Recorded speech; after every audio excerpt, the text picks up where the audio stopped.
I never worked before going into college as a youngster. My dad is a salesman. And so he just had this perspective that if you start making money young, then you might not pursue an education later. So we were definitely told that we needed to focus on our studies and not really allowed to go work outside the home. That being said, I'm a band geek. And so part of the things that I used to do for that was like fundraising. And at one point in high school, I met someone and I asked them, I'm like, oh, what are you fundraising for? And it turned out they were just selling candy for themselves. And I was like, that's a great idea. So I did go out and went to like one of those stores where you can buy bulk candy and started doing that myself to like earn some money on the side. And even though my parents didn't really want us working, they did open us a bank account when we were young. So we did have experience with like having a bank account and going there and checking it and depositing money and pulling out money. So yeah, pretty young. I feel like there was this message that, you know, you really have to learn and you got to be careful with money because it's a temptation.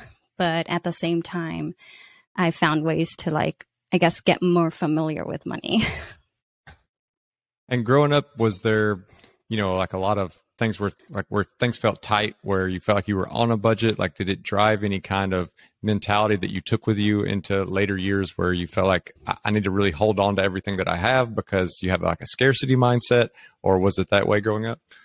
Yeah. So I would say that I felt at times like that maybe we were lower income. It wasn't something that was really discussed out in the open. My parents didn't talk about their bills or their taxes or anything like that out to us in the open. But it was like a feeling that I got sometimes. But at the same time, I always felt like, not always. So there was like this dichotomy, two extremes. Like sometimes I felt that way, but then other times it was just like, oh, you know, why did we get a guitar for Christmas? Like that's kind of an expensive gift. So I think it depended. Like I feel like my mom was a saver and my dad liked to spend money and we go to the movies every week. And so it depended who it was coming from. So I think it's really interesting, your dad's perspective on like, you shouldn't have a job before college because I want you to like get the degree, get like the really, you know, high power job and hopefully make a lot of money. Like, did that come from, he didn't want you going down the same path as him? Like, did he not go to college and regret it and then, you know, get into sales? Or like, I just want to dig into his background a bit more because I don't think I've ever heard of that phrasing from a parent before on the show. Yeah. Oh, wow. That's, that's interesting.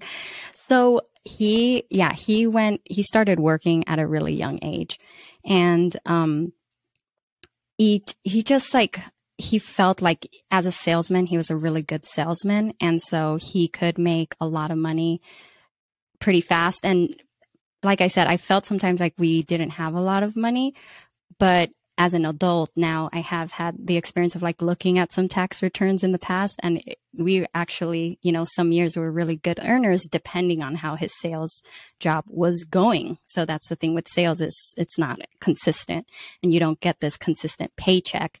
It really depends on your performance. And so I think that was part of it is like, he's like, if you're really good, you could make a lot, but it's not guaranteed. You know, it's not like it's going to be there every month because it is depending on other people and the demand and all that stuff. And so, yeah. And actually later post my, thanks to my trips that I got to do with my mini retirement, I got to talk to his parents more. And I found out that his family actually came from a good place. And then when they came to the United States, it kind of went down. And so I feel like that probably affected him with that. So. Yeah, that's really interesting thinking about that, like that transition of maybe, you know, we always think about people coming to the U.S. to build up something better, but seeing it go the other direction and and the kind of like fears that might put into place. As you started getting older, at what point did you feel like you started becoming really conscious about the way you spent money and like thinking this is something I need to be really smart about and thinking about like where your dollar was going? Yeah. So for me, it was a very much like a light switch moment in the sense of like when I was in high school and living under my parents' roof, I was not really thinking about that other than my little side hustle that I was doing for my candy. I wasn't really worried about, you know, how I was going to pay for my band uniform dry cleaning because that was something my parents were covering. But when I went to college, I went to a university where you actually have to work as part of your degree requirement. So it was half the year, 6 months, you go to school and you do in classroom learning, and 6 months of the year you're going to a company as a co-op and you're working. And the way they do it is they want you to get a paycheck. It's not free. They want you to be earning income because that's part of their financial aid package is the money that you're going to be making at these jobs is going to help you pay for college. So that was very much just like it was like, bam, you need to start doing this. And so when I started working, I'm originally from California. That's where I was living, but my university was in Michigan.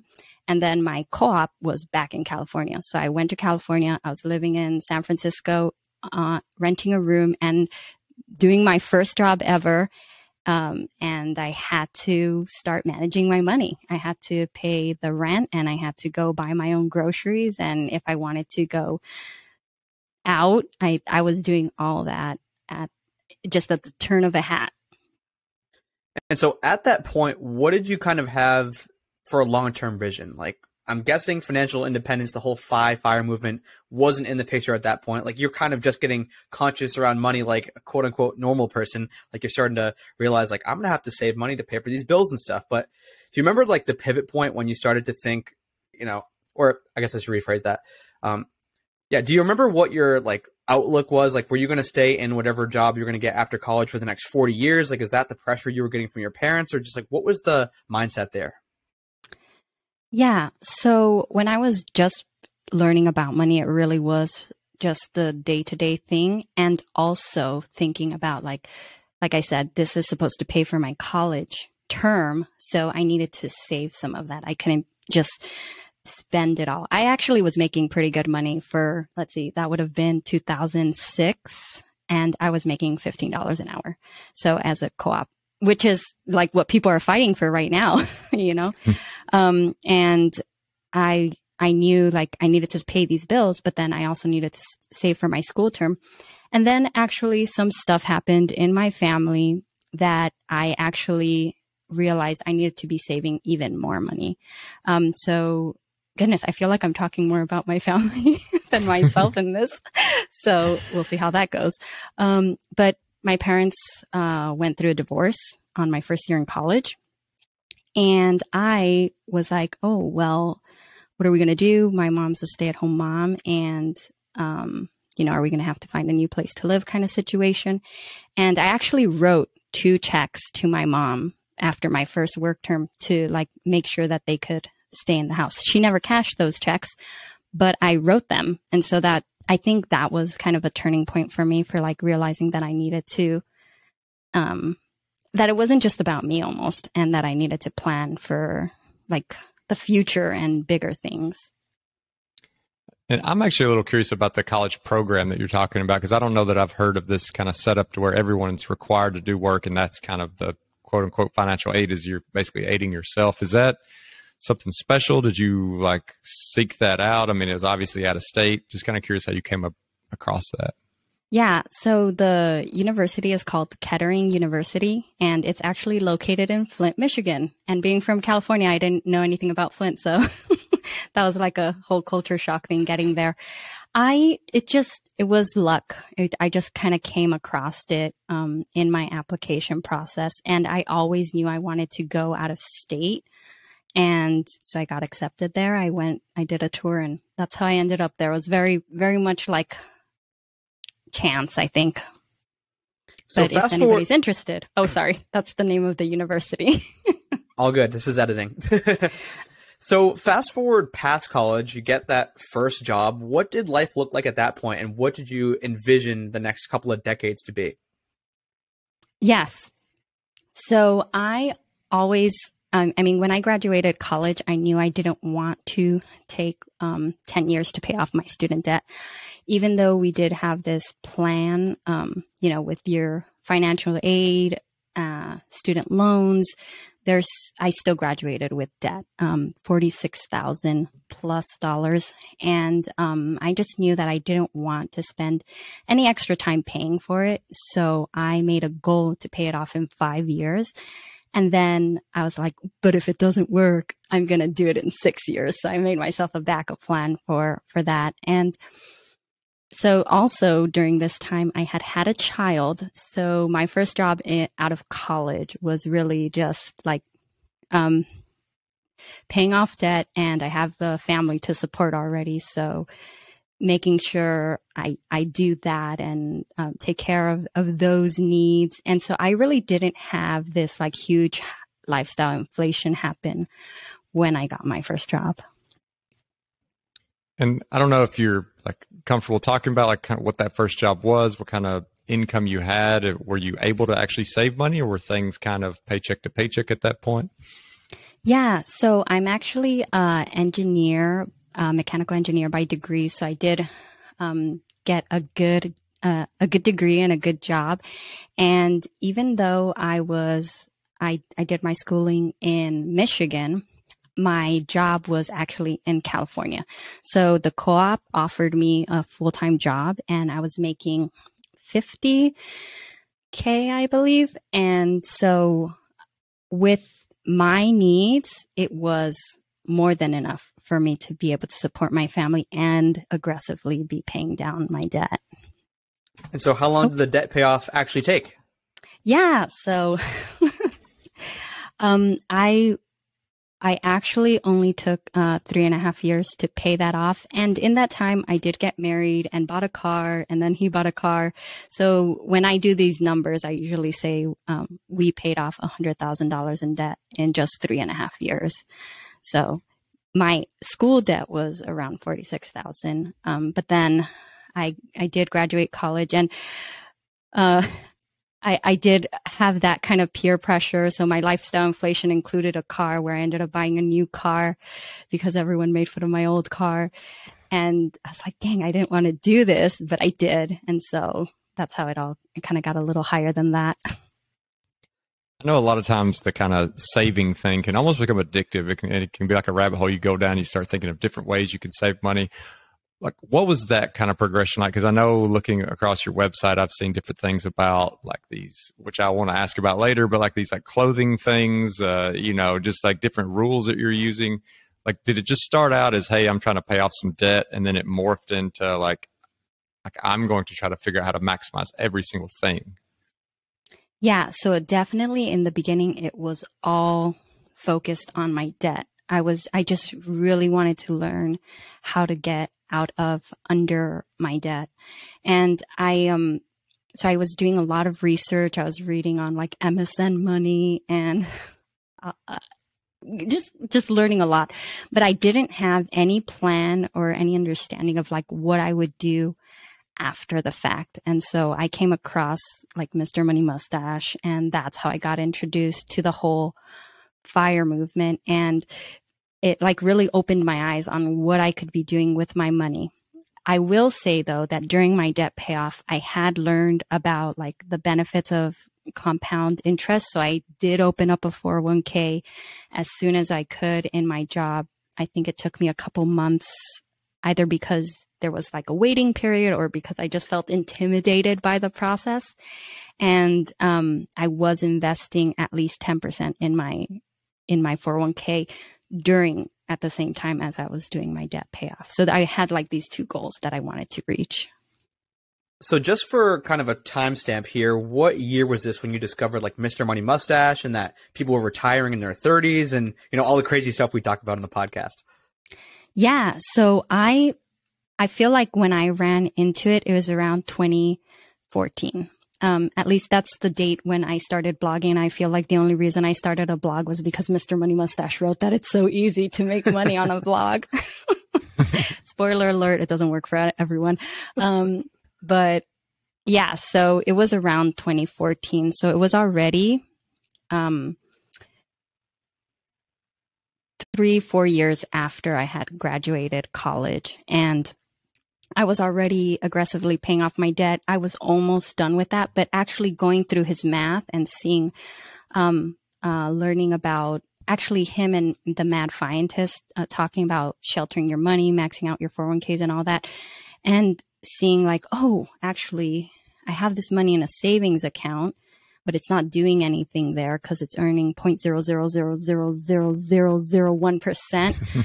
And actually, I could actually move half of that money and pay off my debt, and I'll actually get more for that. So that was kind of an eye opener for me, is like, I had money in savings for like an emergency, but then it was just kind of a habit, kind of like how you said, Justin, you kind of just get into it wasn't like addicting, but it's just a habit. You're constantly putting money in there. And so the savings was growing as I was paying off my debt.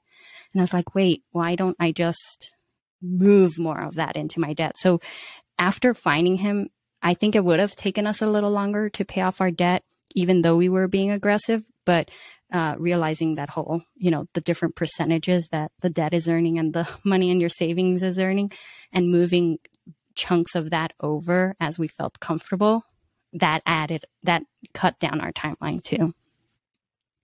I'd love to start talking about maybe some of the things that you feel like you're doing differently than most of America, as far as to be able to come up with some of these savings. I mean, especially you've got a family. At the time, at least, you're living in California, not the cheapest place in the world to live. And a lot of people, even with good paying jobs, are still living paycheck to paycheck in those situations. For instance, I know I came across this one article that's talking about like capsules for wardrobes, which I don't really know what that term is. And so I don't know if you want to talk a little bit about that as like an example, and we can just kind of dig into all the ways that you're saving money that maybe not everyone's taking advantage of. Yeah. So I feel like, so capsule wardrobes. So if you're not familiar with what that is, a capsule wardrobe is a specific set of items of clothing that you pick to wear for a specific set of time. So for example, that's like 33 to 45 items that you wear for 3 months, like a full season of, and so there's rules there, like picking a color and, picking for the season. But the way that it helps is that most people are not really using all the clothes in their closet, period. And part of that reason is just like all the clutter is hiding the clothes that you could be wearing. So you have this clothes that you're constantly reaching for because you're just like, again, in the habit of using it. And then there might be other clothes that you wish you wore more, but it's like so hard to get to because most people's closets are so crammed, so overpacked that it's hard to even move things to get to them. And so when you do a capsule wardrobe, you go through this process where you're touching everything and you're saying like, does it fit me? Do I like it? And then, is it in good shape? And if it is, then you have your yes pile, you have your no pile, and you have your maybe pile. And in your no pile, you have like a donate pile and a trash pile. And it's just kind of adding this awareness that people add to their finances when they're trying to learn about personal finance. It's all about creating the awareness, right? And so you create this awareness around your closet, and what you realize is that you have more than enough clothes. And so maybe you don't need to go buy something new. And I personally have never been in the habit of like buying clothes all the time, but I have read that people spend, some hundreds of dollars a month buying wardrobes, either to be in, with the trends or, because if your body's changing, then it makes absolute sense, but usually that's not the reason. And so it helps you when you go through this capsule wardrobe, it helps you identify like what you actually like to wear, because you have a much smaller set of clothing, that you actually learn your style better. You learn what clothes fits you better. And that in turn helps you become a better shopper. When you do need to buy something, you can buy something that's going to actually last you longer, because it's not just something that, they're throwing at you with ads that you should want. That's pretty cool. Yeah. I've never heard of that concept, but it's definitely like putting intentionality around your spending.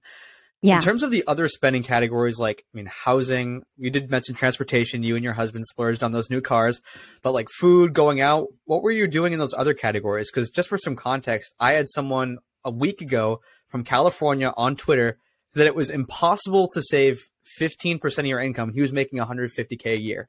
So just giving you that framework, I'm sure that you can probably prove him wrong. But what were you doing in those other categories to maximize your savings rate? Yeah. So yeah, that's wild because we didn't even make that much and we were able to save. So going back to the cars, yes, we both did buy new cars, but we didn't buy BMWs or, Ferraris. I bought a Toyota, the smallest one, the Toyota Corolla, and my husband bought a Honda. So we bought, compact, reliable cars. They were new, but we didn't buy the most expensive car. I found the cheapest car I was comfortable with buying new. So we did buy new, but we were reasonable about it, you could say. And when it came to housing, so one of the things was that the whole time I lived in California, I didn't own a home. I was not owning a home. I always rented. And honestly, I don't regret it for 1 minute. I never felt like I was throwing money away because I could see how much housing cost in California. And I knew that if I did that, I wasn't going to actually have money as much. Maybe I would have had money, but it didn't feel like I would have money for actually investing. So I feel like renting actually saved us money in the long run, because I feel like a lot of people who buy houses and use that as their investment is because they don't have the discipline to invest themselves. That's why that's why people telling you have to buy a house sounds true to a lot of people, is because that's the only way they know how to save money. But if you have the discipline, I think renting in California makes so much more sense because of how different the cost of the house is and how much you're getting in return. I've had this argument with people in California as well that, I was throwing money away when I was renting, but I was like, I get the flexibility to move around, which we did while we were living there. We moved from one apartment to another one that was closer to work so we could start biking to work and applying those mustachian principles. But not just that, anything that went wrong in the complex, if we needed to replace the stove or the fridge or the washer and dryer things, like we didn't have to pay for that stuff out of pocket. And I feel like a lot of people miss that or forget that you can do that. And not only that, a lot of the complexes have pools or gyms. And so we didn't have to pay to go to the community pool or to use the gym. And they have properties that you can walk around. It's just, you're so much closer, depending where you live. But in a lot of places, you're a lot closer to the work areas than if you were trying to buy a house and pay the same amount that you would pay for rent. You would have to live so far and you would spend so much more on gas. So one of the things we did, so for housing, was we rented. And then for transportation was we felt comfortable moving closer when we needed to make those transportation costs not extravagant. And I think a lot of people, even if they get their head wrapped around these things, they're fairly successful maybe up until they have the kids. Like the kids are what comes in and kind of like wrecks the whole thing, because as adults, you understand what you're trying to accomplish. Like you've got discipline, but like the kid's not in that same mentality. Now, me and Cody don't have kids, but I think that's a common thing that people will say is they'll say, yeah, but you don't have kids. If you had kids, you wouldn't be able to save any money. So how did kids entering the equation change things? And like, how are you able to navigate that part where maybe there's all these things that they want and all these things they see other kids doing? Like, did you feel like you had to deprive them in any way, or just love for you to talk a little bit about how kids change the dynamic? Yes. So like I mentioned earlier, I had my first child while I was still in college. So that definitely gave me a different perspective on what kids need and also what you can provide for them based on a small income. And even a lot of things like that whole experience just taught me so much about like applying for government assistance and things like that, and just surviving kind of thing. And so when I got my real job, my big girl job, my engineering job, I didn't feel like I was depriving my kids of anything. And I will say, though, is that I am a big fan of secondhand. So part of my beliefs or the things that I practice isn't just like, personal finance fire. I'm also a minimalist and zero waster. So both those things together, or all those three things together, just mean that I'm trying to like leave the smallest footprint, on the earth. And so I was completely fine with hand-me-down things. And so I feel like kids can be expensive, but that was not my experience. And part of that reason was that I was completely okay with saying, like, if you haven't heard of the Buy Nothing group, join the Buy Nothing group. You can ask for, clothing for your kids. And babies, especially babies, they go through things so quick that, most of the stuff on there is almost new because they literally just wear it for 3 months. And so it was just an easy way to get things. Or tell your coworkers. I told my husband, like, tell your friends who just had kids like a year before that we'll take all their clothes. Like, it's totally fine. And so a way to save with kids, I think, is like, if you're okay with hand-me-downs, that's a great way to go. And that hand-me-downs doesn't necessarily mean like rundown clothing. Like, to separate that from, like, to stop thinking those two things are equal, because they're really not. And then, so yeah, oh my goodness, I feel like that was the biggest way that we saved money with our kids, was just like secondhand stroller, going on Craigslist and looking for a bike trailer that we could buy, so that we could take our kids on the bike still. And I will say medical bills were crazy expensive. I can't talk too much about this because that was when I had my first kid and I was still in college and there was a lot going on. So I didn't do as much meticulous accounting as I do now. But I did get like government assistance for my first kid for like the birthing, but it was not applied correctly. So I actually got billed everything for the birthing. And I had to go through this whole process of like, talking to the people who are holding the debts, talking to the hospitals, figuring out how I could pay less or getting it forgiven. So there's definitely big expenses that do come with kids, especially when it comes to like medical bills. I can't remember how many times I took my son to the emergency room as a young parent, as a first parent, because I was, you're afraid, you don't know. Your kid can't tell you what's wrong and they've got a fever. So I took him to the emergency room and that was like $100 visit every time. And that was with insurance. So I know that it can be way worse if you don't have insurance. So there can be expenses, but I feel like where people usually, waste the most money, I want to say, is in the things they have control over, like how much clothes they're going to get their kids or how much toys and stuff. And yeah, sorry. No, I went on a little on a soapbox there, but what I'm trying to say is babies are not super expensive because babies don't ask for anything other than your presence and attention. And if you can do that, you're doing really good. And as my kids get older, sorry, I'll move on to like, they're older now. Yes, I can 100% tell you that my kids do tell me like, oh, my friends have a cell phone and my friends have this and that. And so with them, it's more talking about what we value and what we're willing to spend on. So I like traveling. I have family in California. I'm living in Michigan, but I have family also in Ecuador and El Salvador.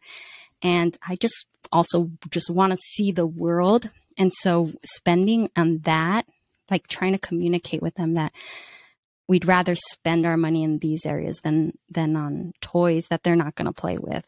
I don't know. It's challenging. For sure.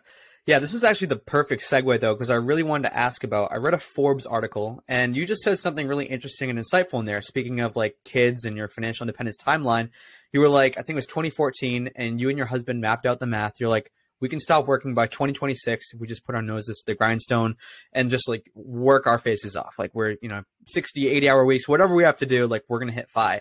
But you're like, if I did that, then, we'd hit FI the day after my kids would be leaving and going to college and we'd never get that like valuable time with them. So I just thought that was like really insightful. And then I kind of want to use this as a liaison into what you did instead and talk a little bit about mini retirements. Yeah. So I had the awesome opportunity as a small child to actually live in Ecuador for 2 years. That's where my dad is originally from. And I feel like that experience made a huge impact on my life and just like how I see people and my values and all that. And I wanted to give that experience to my kids, not to mention I just wanted to go back to Ecuador again. And so I after we mapped out the timeline for FIRE, I was like, well, actually, it'd be really great if we could just take mini retirements in between there. So I did a new map where I was, we were taking trips every 5 years. And I figured I worked backwards from my kids are actually 5 years apart. So I was like, okay, my son's going to be 18 this year. Work backwards that's 13. And then before that, whatever. And so what we ended up doing was that after we paid off all our debt and we're saving, we talked about moving back to Michigan from California, which is where my husband's originally from. And I really like my big dream out there, wild goal is traveling for a full year with the family. I've read about all these people who just like travel nonstop, who are nomadic and just do all this. And I'm just like, oh, that sounds amazing. That's what I want my life to be like. That's the experiences that I want to give my kids. But it's a little bit of a difficult thing to sell to my husband, who's a little bit more of a traditional upbringing. And not just that, my son's father, who's very much involved still in the picture and saying like, oh yeah, I'm going to take him away for a whole year. So what I was able to work out was a 3-month mini retirement back in 2017. And we were able to go to Ecuador for a whole month and El Salvador for a whole month. And then because we were moving from California to Michigan, we also did a 21-day road trip where we just took the stuff that fit in our cars and relocated that way. And so, yeah, it was a big factor in my mind that I was like, I don't want to reach this retirement and then go travel, because I know when I graduated high school, like I was ready to like live my own life and do my own things and, chart my own path. And I was like, that's the year my son's going to graduate high school. And, I should expect that that's what he wants to do. And so if I wait till then to want to have these trips and these experiences, he can choose to come, but I have a little bit more control about whether he's coming or not right now. and so, yeah, I worked backwards with that math. And the amazing thing is that when you take mini retirements where you're slow traveling, it doesn't really affect your timeline too much. So it didn't, our first mini retirement, even though neither of us were working for the time that we were gone, when we came back, it didn't actually affect our timeline, because when we were in Ecuador and in El Salvador, it actually costs a lot less than living in California. So, I budgeted our trip based on our current expenses that we had in California. So we were, completely fine. And thinking about like functionally how somebody could pull off one of these mini retirements, I'm thinking, are you getting permission from work to take off a few months? Are you jumping jobs like multiple times? Because I could imagine like if somebody wants to take 3 months away and their company won't allow them, so they leave that company and they do that once, probably not a big deal. It's just a blip on the resume. But you do that 3-4 times, like all of a sudden now it starts to look a little weird. Like, okay, why are you working 9 months and leaving 3 months? Just kind of curious how you like are functionally pulling that off. Yeah. So I will be 100% honest that the first time we did it, we were, I did some research, but we didn't realize how much control we could have over the situation. I kind of became very single focused. We're like, we're going to go on our trip and you're just going to have to quit your jobs. I had actually been recently laid off, so it wasn't actually going to affect me. It was more going to affect my husband. And it's like, you want to move back to Michigan, you're just going to quit and that's it. But when he went in there to give them the notice, he was such a valuable employee. They were like, wait, what do you, like, how much time do you need? And so we were so single focused that we hadn't even entertained like the possibility of them saying, oh, we could give you some of that time off. And so he just ended up quitting, and we ended up moving, and, you know, now we're in Michigan. But it's something that we always go back to, and we're like, man, if only we would have like realized that if you're a really good employee and you bring up this conversation, some companies actually are willing to work with you, so you don't need to quit. And with that new information, we just recently took a mini retirement this year. It was much shorter. We were only gone for 6 weeks. But my husband went into that conversation with that in mind this time. And his company was like, yeah, we could do that. We can give you those 6 weeks off so that you can do this trip. And I mean, that conversation wouldn't have even happened if he hadn't had that initial reaction from before. Because even though you read about it and you hear other people have those possibilities and opportunities, sometimes you don't ever think you're going to get that, right? You don't think that it's going to happen for you. And so the fact that it did just kind of gave that reassurance that that's what was, that you should at least ask. But I will say he did walk into it thinking like, I'm going to quit if you don't give me these 6 weeks off. So we plan for our trip. When we do our planning, we do the savings and we budget it in a way that we think that the employment is going to terminate. And so you need to be ready to go look for a new employment after. And because we did that the first time, we were perfectly fine. Even though it took a little bit longer to get the job once we got back from our mini retirement, we were prepared for that. And for the second one, it worked out fine because they actually were able to, they agreed to give us the time. But hey, that's a pretty powerful position to be in, is like, either you give me the time off or I'm quitting. And you guys have the flexibility where, if they do say, well, screw you guys, you're fired. It's fine because you've been saving up this huge nest egg and like you've been kind of trucking along the path to financial independence. I remember reading in one of your articles that you were just bringing around like literally a backpack, like each one of your family members, you and your husband and your kids. And you talked about minimalism before. Like, how do you, I guess for someone who's like, that seems absolutely impossible. Like the people who pack the mega checked bag with the carry-on, with the backpack, like how do you decide what to pack when you go on like a 6-week trip with just a backpack? Yeah. So I will say, get started on those capsule wardrobes right away, because that's definitely going to help you. I feel like that's where people struggle the most, is taking all the clothes. Like they need to have so many different choices. And when you start doing capsule wardrobes, you'll realize that you can actually mix and match a lot of different things that maybe you never considered doing before. And so that was a huge help for me. That was something I was able to bring into that situation, to pack for that with that knowledge. When I did the first trip with the backpacks, my daughter was still in diapers. And so there was definitely extra things that I needed to account for. But also part of packing just what goes in a backpack is realizing that some of the things you can just get when you get there. And so being a little bit more flexible about what shampoo you use and what bar soap and what lotion. Like if it's not really that vital and you can be flexible about those things, then you're going to pack a lot less stuff.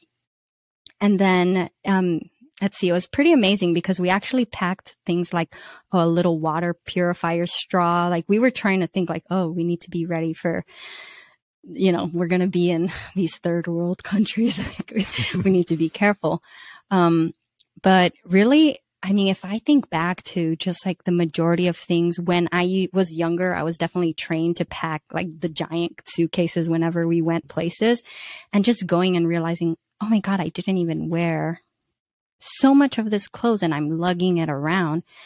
And doing the capsule wardrobe kind of gets you comfortable with that. It's all about like building that skill and building that awareness and building that comfort and trust in yourself of like, oh, I actually know what fits me, and I can acknowledge and be honest with myself that I didn't use those things. And so I'm going to just, if I need to, I'll just buy it. Another group of people that I like to listen and read and learn from are the minimalists. And it's just, they have this rule. I think it's like 20, like if I can get it for $20, then I'll let it go.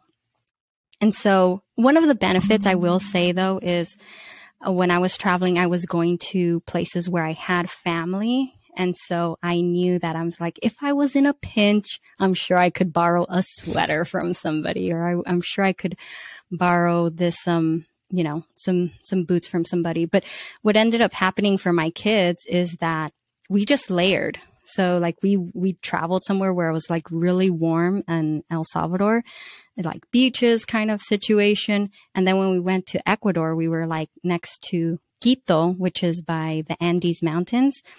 And so it's much, much colder. And what we ended up doing is like, okay, well, you just wear, we packed 2 short sleeve shirts and 2 long sleeve shirts and a sweater and 2 pants and 2 shorts. And it's like, well, you just wear your 2 short sleeve shirts and your long sleeve shirt and your sweater, and you're going to be okay. I don't know. I think we're just super flexible people. I think that's one of our superpowers, is that we're super flexible with trying stuff.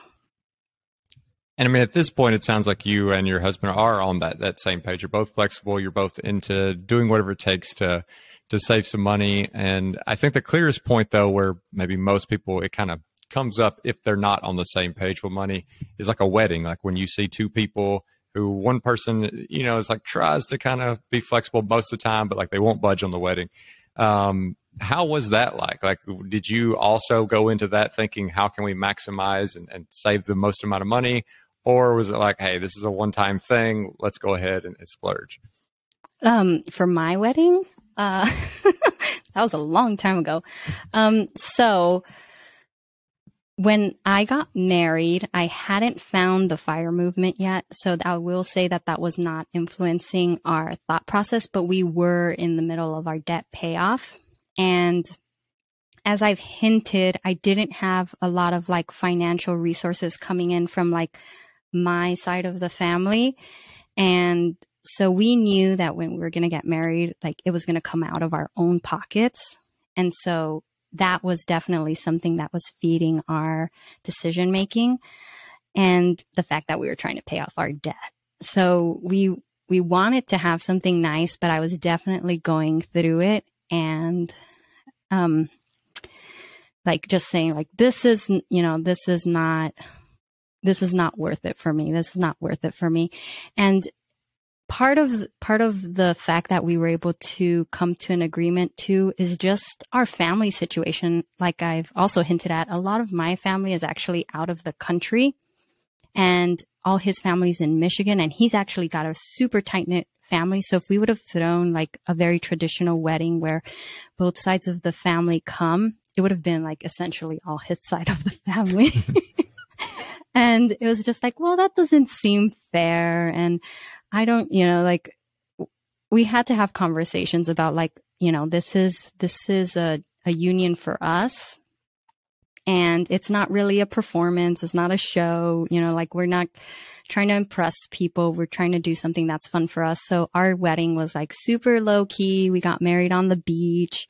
We had like 50 people. And yeah, I don't know. I loved it. I even designed my own dress, I'm proud to say. But I didn't do that to try to save money. I did it because I like drawing. And so it's just interesting. I feel like one of the things that, when you listen to people who talk about FIRE and personal finance, it can seem like everything, all your decisions are motivated by money, and like maybe that's your singular focus. But when you think about it and you break it down, it's really not just about money. Like all these other values that you have are influencing the decisions you're making. And so, like I said, I'm a bit of a minimalist and zero waster, and just like all these other things are influencing those decisions, not just the money. But yeah, no, we were able to have a wedding that he paid half, I paid half. and it was perfect for us. And one of the things we did this year is actually our 10-year anniversary. And so part of our trip, our mini retirement was driving back to California, and we actually threw another little party. And I was like, we're going to, we're going to spend some money to bring people together again, because it's just going to be so much easier to see people if we bring them to one spot than if we try to go visit everyone at their own houses. And so when it comes to a wedding, I think, yeah, the goal is like you're just going to get married once, but the idea of a party, like that you can only throw a party once, like that's not true. If you wanted to, you could throw a smaller party now and you could throw another party later. Like if you like throwing parties and bringing people together, you can do that. And if it's not a wedding, it'll actually be cheaper because you won't have to pay the wedding tax. Well, I know your posts, it added up every single thing, including, like the dress, the rings, the food, everything. And it was like less than $5,000. So I just thought that was worth highlighting, because so many people, like, especially that's one of the first things they're doing as they're starting their financial journey, and they're dropping, 25, 50,000, whatever on it. And it just puts you in a bad place right out of the gate. So that's kind of why I was wanting to ask about that. No, yeah, thanks. And I will say that I think the important part there when you're talking about spending on a wedding is actually thinking about spending some time on premarital counseling, because that's when you're going to have all those conversations.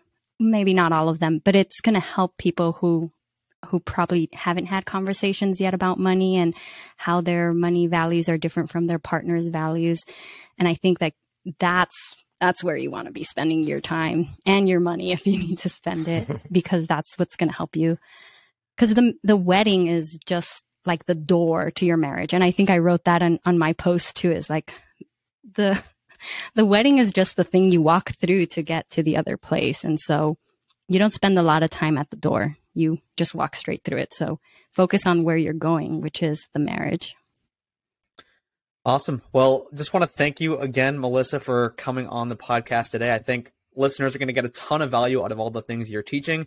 For people who do want to learn more about minimalism and zero waste and mini retirements and all the things you talk about, where are the best places for them to follow along and connect? Yeah, so you can find me at thetravelingwallet.com is where my blog is. It's getting a facelift right now, so it's going to hopefully look a little bit more spruced up later. And then I try to, guest on other people's podcasts to share my story, but you can also find me on Instagram and Twitter as well. Well, like Cody said, thank you so much for giving us some time. I love episodes like this because it's things that everyone can take and learn from. It's not something super specific to one person in one kind of field. The things you're doing, everyone could take note of. So I appreciate the time and the education for the audience. Thank you so much for having me. I'm so excited. I'm so glad I ran into you at the economy conference, Cody, and I'm so happy to meet you, Justin.